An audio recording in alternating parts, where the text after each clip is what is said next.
You're tuned in to More Living with Jim Brogan, broadcast live from the Brogan Financial Studios at News Talk 98.7, where old-fashioned values, expert knowledge, and genuine understanding come together to give you the retirement straight talk you deserve. Jim's a former National Advisor of the Year recipient and a financial educator, and he's here today to talk about how you can live out the best years of your life. Jim and the Brogan Financial team have been helping retirees and pre-retirees across the Southeast for over 20 years in their pursuit of financial independence. You can reach them during the week at 865-862-6800. So sit back, relax, and get ready to learn, because More Living with Jim Brogan starts now.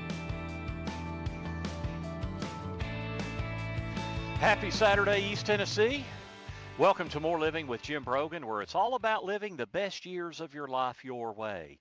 This is News Talk 98.7 WOKI, and you know, with summer right around the corner, that exciting trip you've always dreamt about might be on your mind, or you might be looking forward to spending time with your kids, your grandkids while they're home from school. The summer is a time for connecting with friends, family, and loved ones, not to mention enjoying the beautiful weather. Getting ready for this summer may also make you consider what I would call that endless summer in the future, retirement. Just like planning for a trip, planning for retirement entails figuring out how you'll spend your time and how much you'll need to spend to enjoy the lifestyle that you desire. So whether you plan to go on a vacation to a beach, go on a hike, start a new hobby, or even purchase a vacation home, your retirement plan plays a crucial role in affording you that endless summer that you've dreamt of. So in today's show, we'll discuss some strategies for achieving the retirement lifestyle that you desire. So here's what we'll cover in today's show. We're going to talk about important ages before and after retirement that you'd need to be aware of.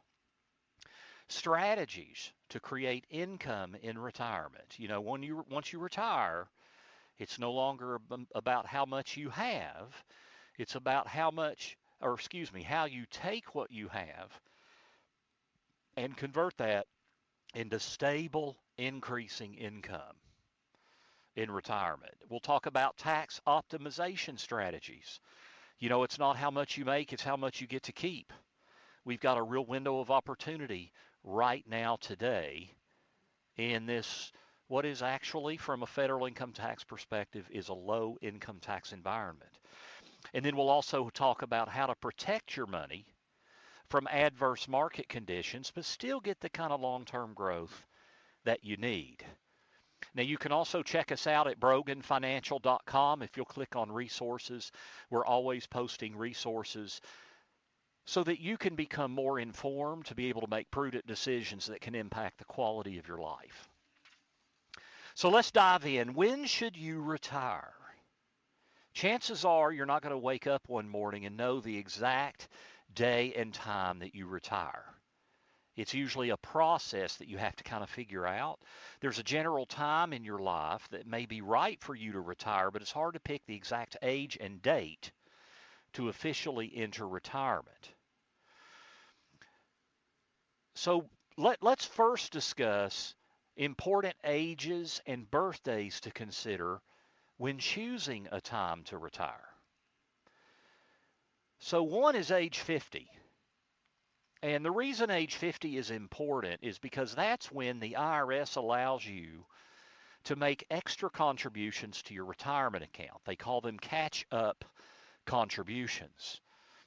And retirement accounts, IRAs, 401ks, 403bs, also Roth options, are typically the best way to build wealth and to build financial independence because of the tax benefits of building and growing monies in those accounts.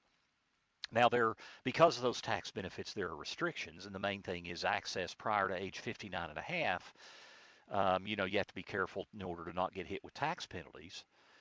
But those are the best places. Every scenario I've ever run, those are the best places to accumulate wealth. And at age 50, you're allowed these catch-up contributions. So for an IRA or a Roth IRA, you can put in an extra $1,000 a year. So instead of $6,000, you can do $7,000. On a retirement account, like a 401k or a 403b, you can now do an extra 6,500. So instead of 20,500 of your own dollars that can go in, for example, a 401k, you can now do 27,000. And that's significant. If you're self-employed and you're doing some sort of something like a solo 401k, if you're a single owner or single employee, or if you own a company and you do some sort of a profit sharing plan, you can go up to, I think it's 67,000, 68,000, somewhere up in that range. I don't have the exact note in front of me, but basically you get this extra $6,500, and that is substantial. So if you've waited, I would say especially if you've waited to be saving and you hit 50 years old, this is a time where you can really catch up. Now, for you young people out there, I would tell you the sooner you can get started, the better. Instead of, if you get started early, especially really right out of college when you get your first job, but the earlier you start, the better. And if you instead of saying, how much can you afford to put in your 401k? If instead you say, here's how much I'm going to put in my 401k, and then work your living budget around whatever's left. That is a far better habit to get into, because paying yourself, becomes one of the most important things. You pay the IRS, you have to pay your taxes, you pay yourself, saving in the 401k, and then you live on what's left. So when you get started early, you have the ability to do that. And a good rule of thumb is you really want to save, if you can, at least 10% of your income. I would say up to 25%. If you're wanting to retire early, you young people, and you want to be financially independent at an earlier age than most, if you're saving 20-25%, you're going to probably get there a lot quicker than most of your peers. Even saving 10%, you'll get there faster than peers. But if you really want to, or maybe better yet, put away you financially independent at your age, so you do things on your terms, as much as you out of the gate, and then just live on what's left. But that age 50 is critical as you all get closer to retirement. Now, 59 and a half is the age at which you're able to withdraw from your IRA or other retirement account penalty-free. Now, there is income tax, because you haven't paid any of the income tax on most, if not all, of the money in your IRAs and 401ks and other retirement accounts. Everything except for Roth. It's just there's no 10% penalty once you hit 59 and a half.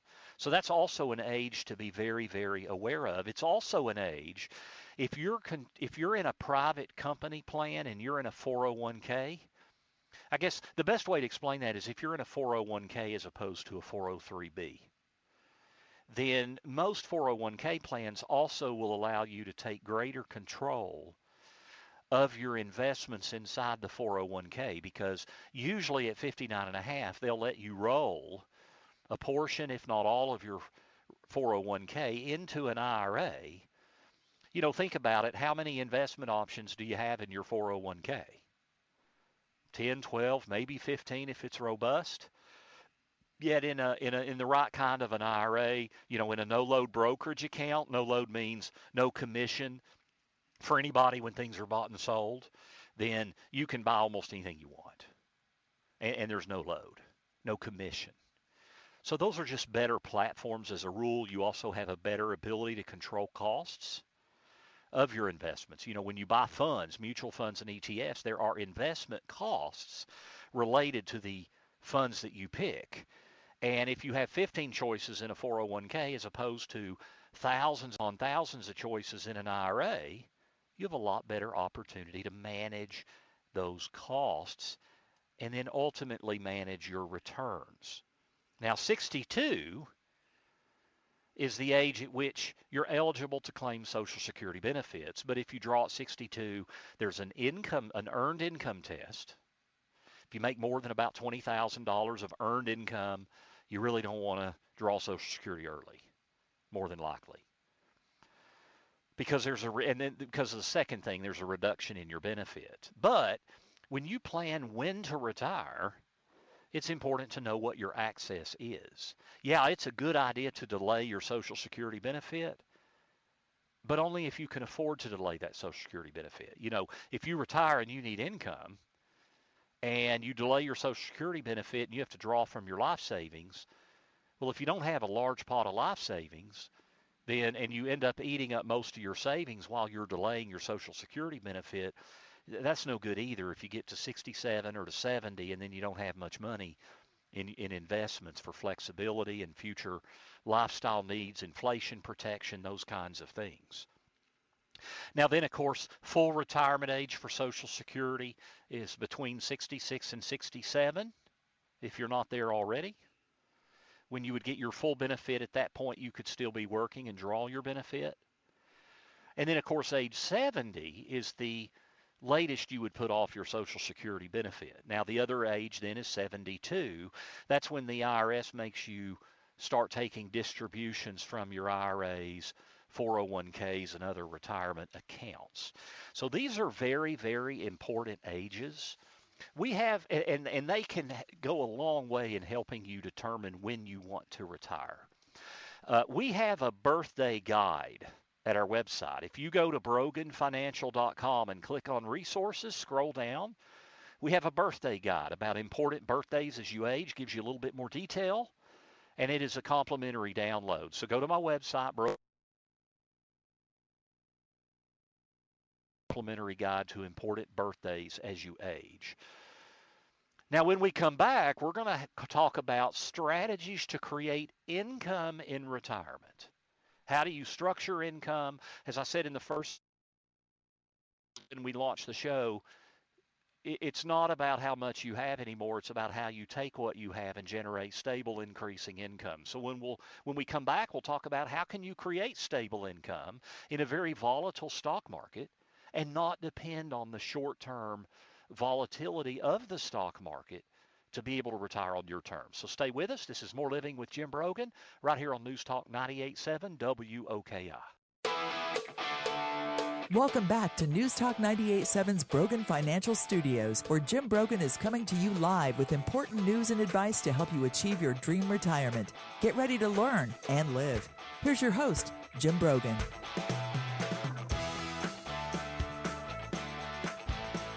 Welcome back to More Living right here on News Talk 98.7 WOKI. I'm your host, Jim Brogan. We're with you every Saturday from 9 to 10 a.m. and again from 3 to 4 p.m. You can also catch all of our shows. We podcast them on our website, broganfinancial.com. Click on radio. You can also go to YouTube and catch all of our podcasts. Just type in Brogan Financial. Let's talk about creating retirement income. There are so many unique income strategies out there to choose from, and many of you may be wondering, what's the best way to structure income? So it's important to know those options and how to structure income. So let's start with the most common sources of income. Once you transition into retirement, you're going to have to start drawing from your life savings. And two big issues come into play there. One, which investment should you draw from? Should you go to the bank and draw money there? Should you draw money out of your investment account or your 401k or IRA? If it's in your IRA or 401k or investment account, how is it invested? Which investment specifically do you draw from? And then the second question is, how are you taxed on that withdrawal? Now, I'll get into taxes in the next segment. Let's focus on the investment side.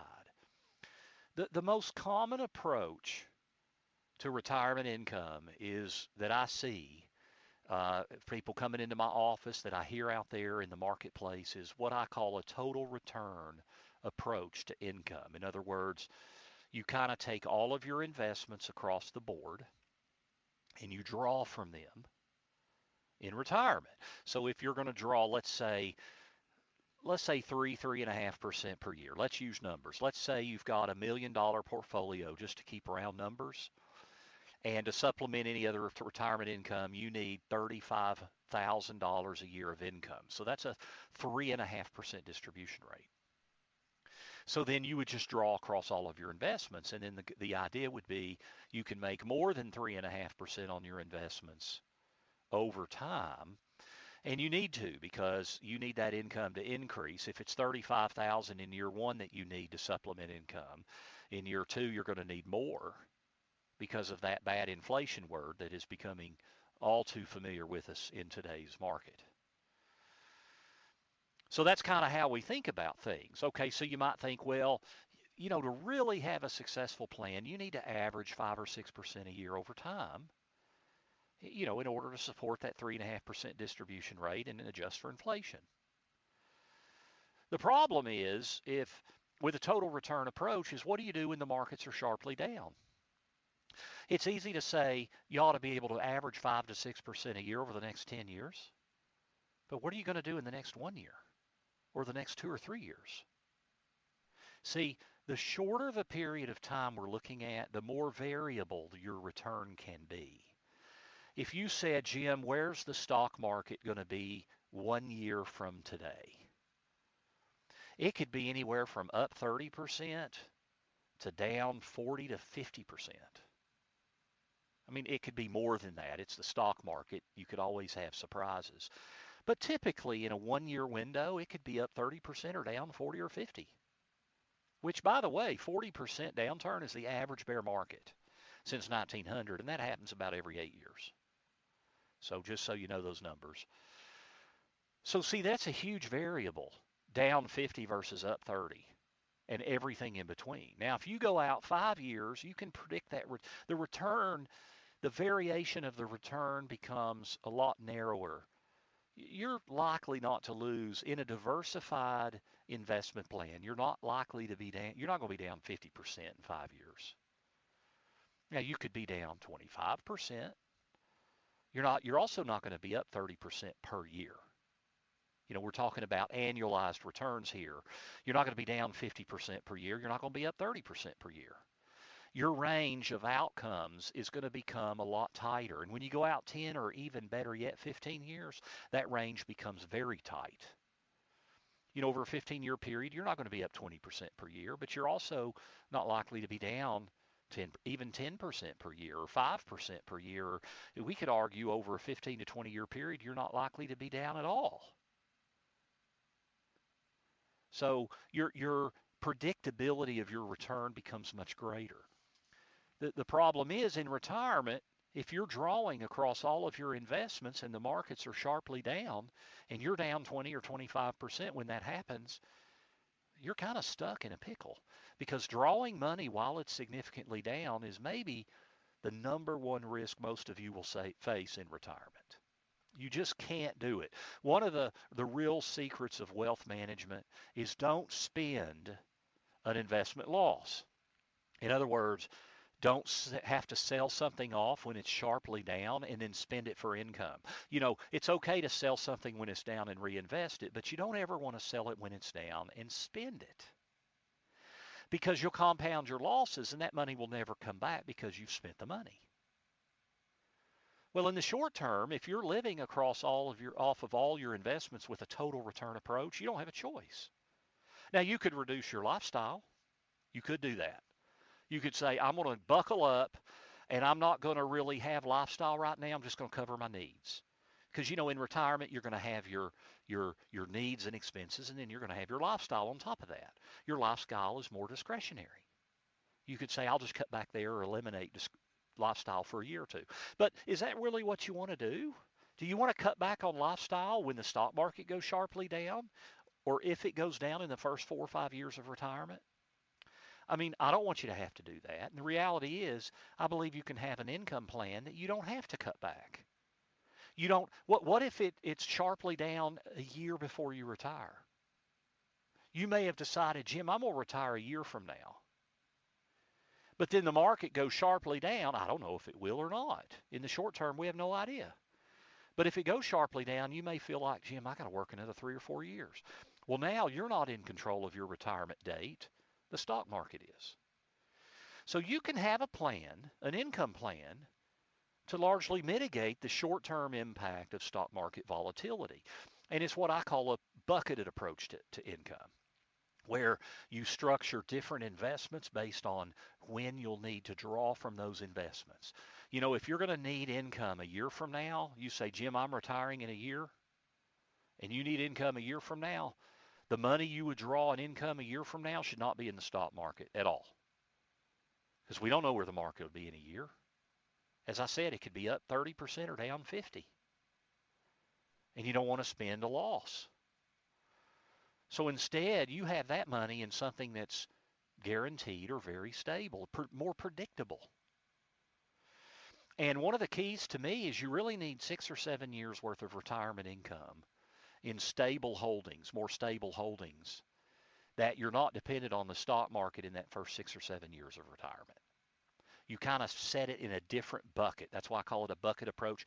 Technically, we would call it a pooled approach to income. We're pooling money in different places from an investment perspective because we need to fund income over the next 6 or 7 years and not be dependent on the stock market. But the reality is inflation's a real problem, right? And so those stable holdings are probably not going to beat inflation. The best way to beat inflation long term is the stock market. Historically, over the long term, many of you have asked in the last couple of months, Jim, what's the best way to beat inflation in investing? It's the stock market over a long period of time. The problem is that short-term variability and unpredictability. So instead, we take our stock market investing and we kind of put it in a different pool for the longer term. Now, 6 or 7 years is the minimum. The sooner you'll need income from your risk investments in the market, the sooner you'll need that money, the less aggressive you can be. Can I just be in the S&P 500 if I need to draw from that money in 6 or 7 years? I don't think you should. I think that could be a recipe for disaster. So instead, you need a more balanced and diversified approach to your money, because if we have deep losses in a bear market, it could take a long time to recover from those, and you may not grow your money. But the bottom line is a pooled approach to income can largely mitigate the effect of short-term market volatility, and there's research that has supported this, by the way. This is not my opinion.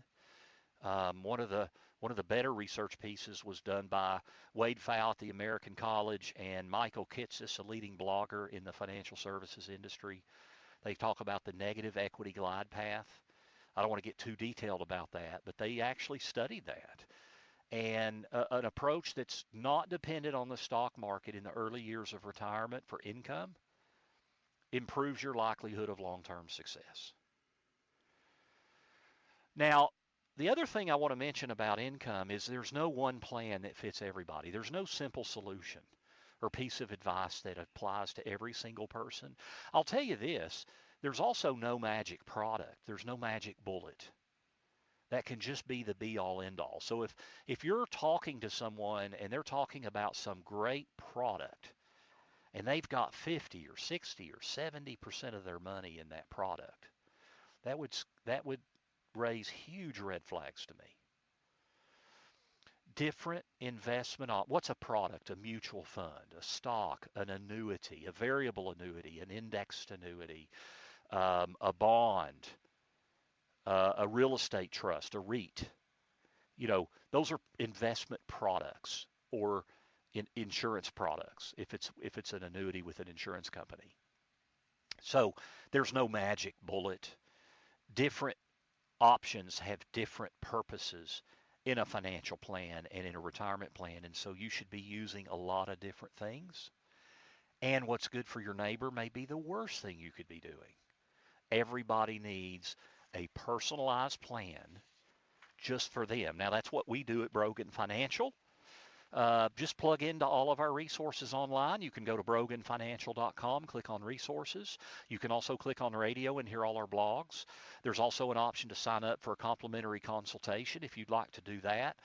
My next college class, University of Tennessee, Income Planning for Retirement. It's on this very topic. It's on August the 30th.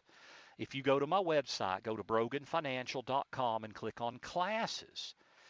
It's on August the 30th. It's just a one-night, 2-hour class at Pellissippi. I'm sorry, I may have said that wrong. It's at Pellissippi State Community College in Hardin Valley.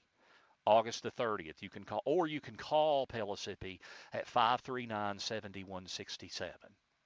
Again, that's August the 30th. Go to my website, broganfinancial.com, and click on classes, and we'll really dive into things like structuring income. What should your budget be? How do you determine your budget? What about Social Security election with income? What about tax planning? We'll talk about all of those things. Now, when we come back, we're going to get into tax planning. Are taxes eroding your retirement income, and how much? So stay with us. This is More Living with Jim Brogan, only on News Talk 98.7 WOKI. Welcome back to News Talk 98.7's Brogan Financial Studios, where Jim Brogan is coming to you live with important news and advice to help you achieve your dream retirement. Get ready to learn and live. Here's your host, Jim Brogan.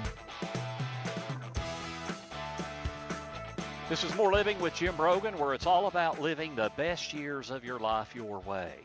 We're with you every Saturday here on News Talk 98.7 WOKI at 9 a.m. and again at 3 p.m. You can also catch our podcast online. We're usually up by Tuesday afternoon for the previous Saturday. All of our shows are on there, and our Dollars and Cents segments, and the retirement minutes that I run every week on this station. Go to broganfinancial.com and click on radio.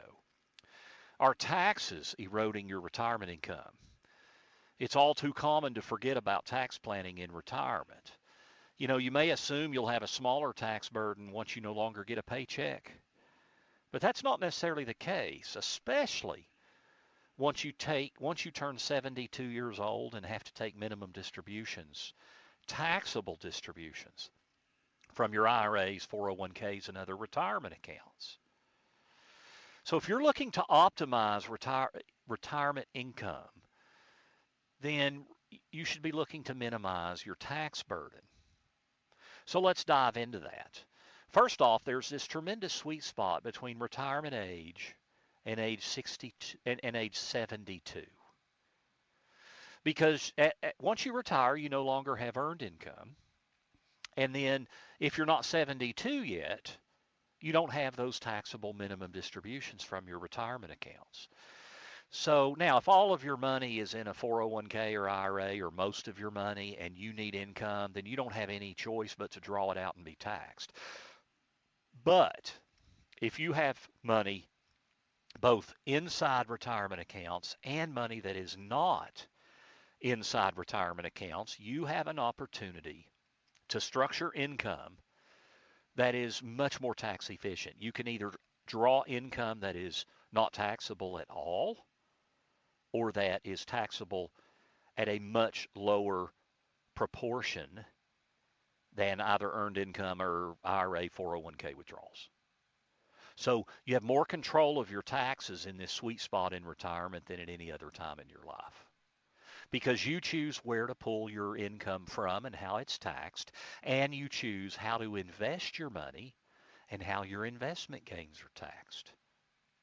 That's a tremendous amount of control. You also have control over your Social Security election until you're 70. And Social Security income is money that does show up on your tax return. Now, it's not necessarily taxed.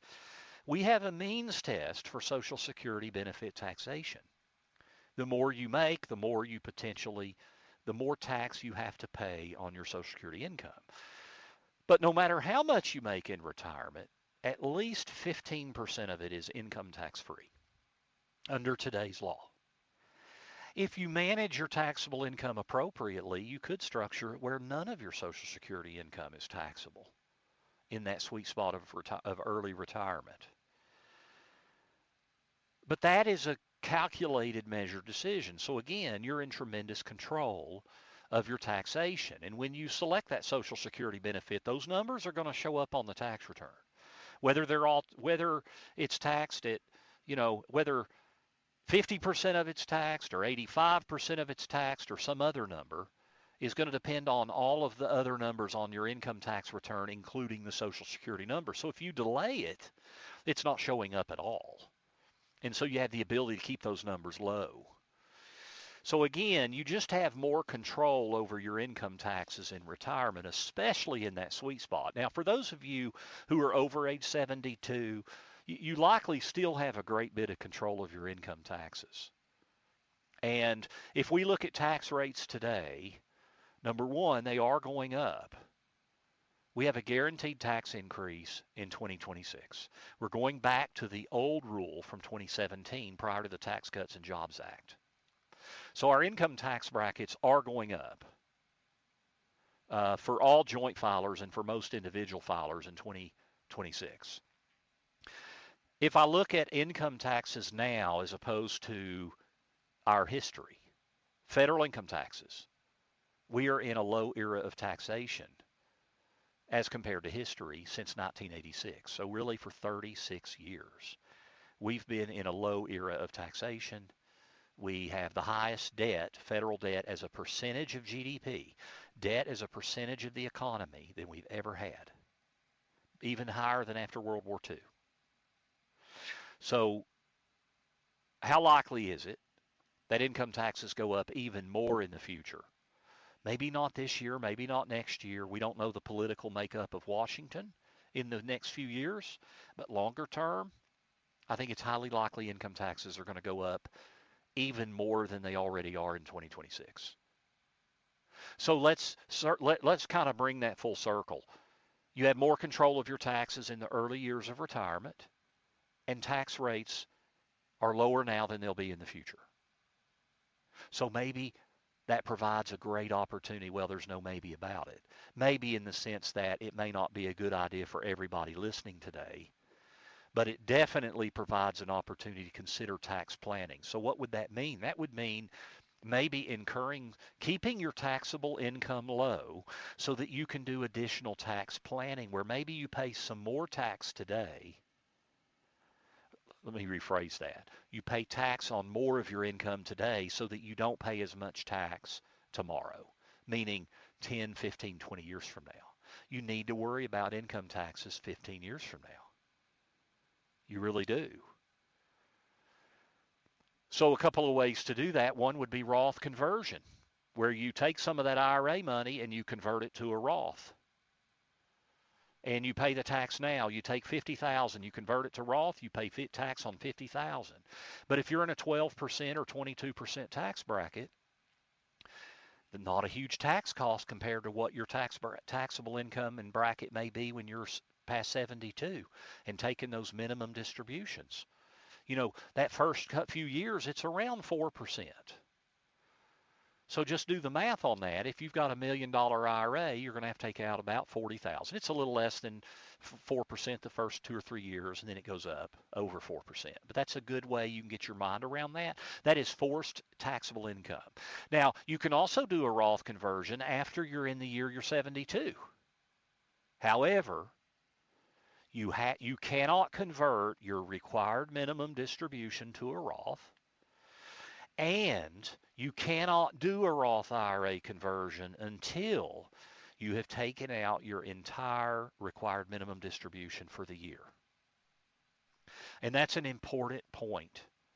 I have several people come into my office every year that are over 72 that are doing what are actually impermissible Roth conversion.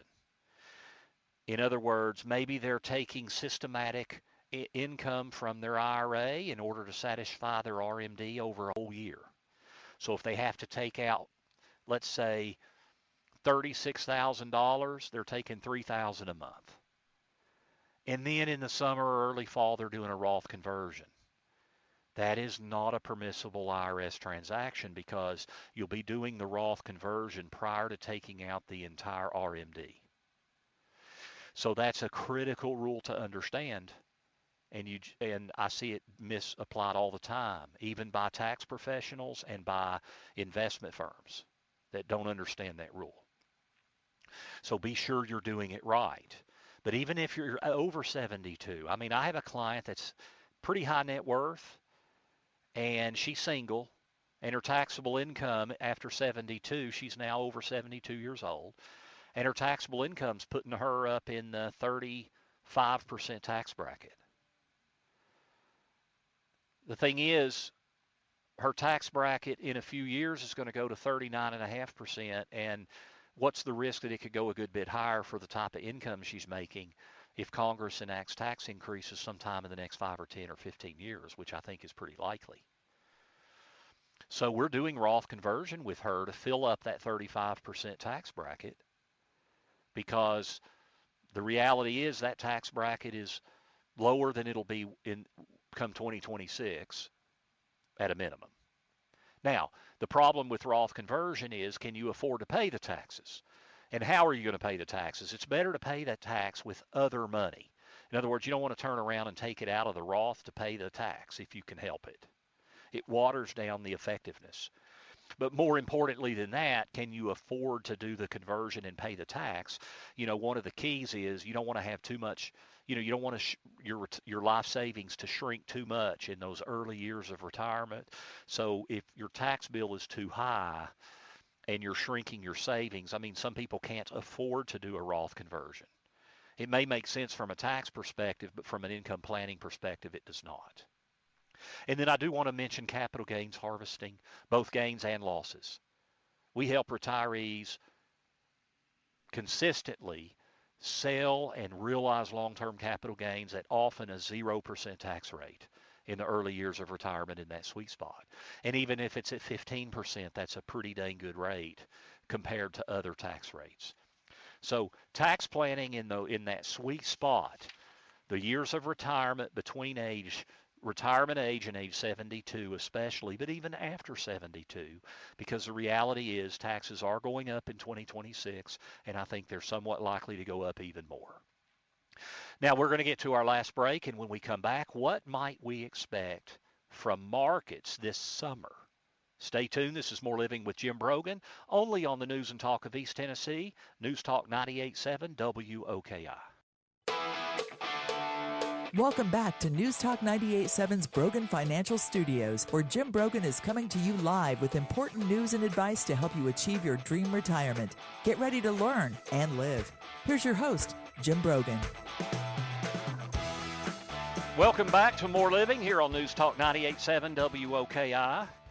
We're with you every Saturday, 9 to 10 a.m. and again 3 to 4 p.m.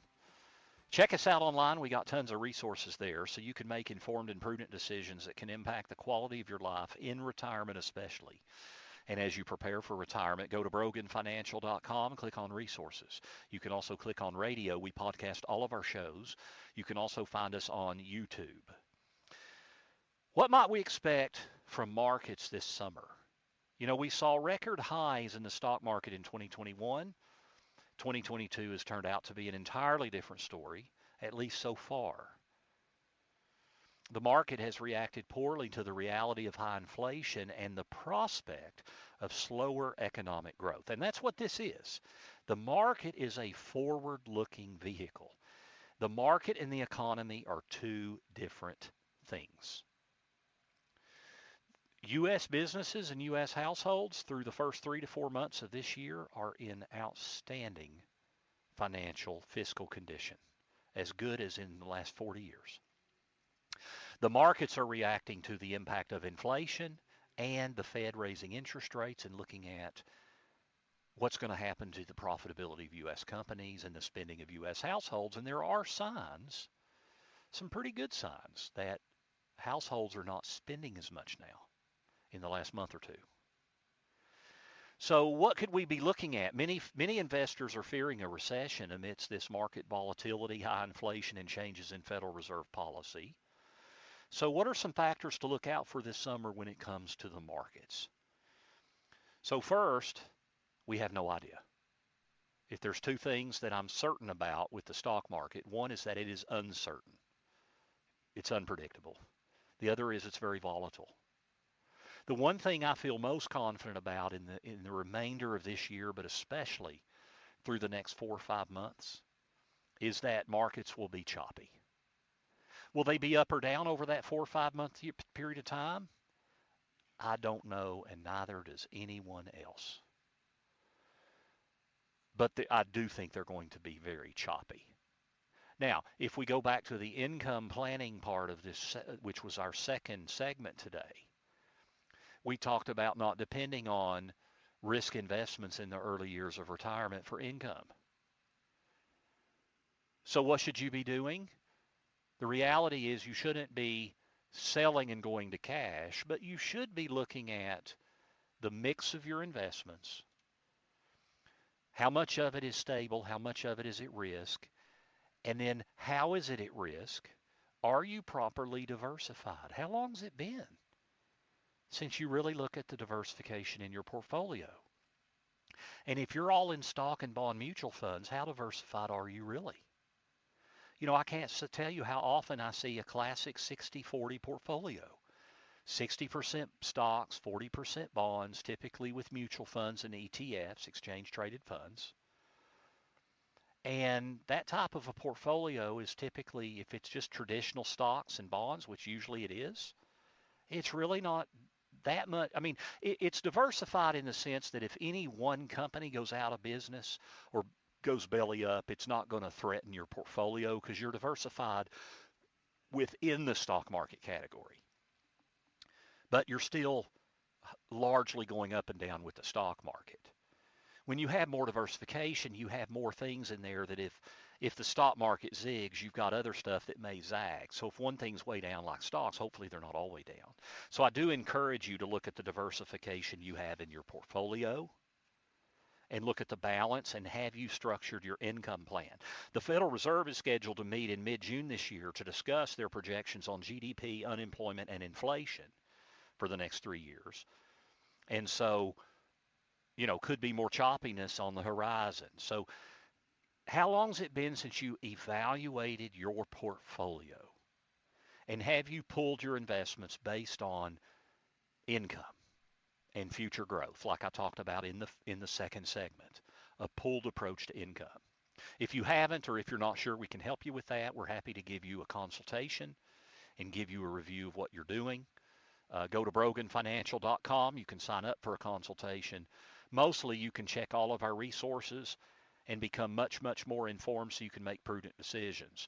So do check us out. Again, broganfinancial.com. Click on resources. I mentioned earlier in the show we've got our birthday guide that talks about important birthdays as you age and the opportunities it presents in your financial retirement planning.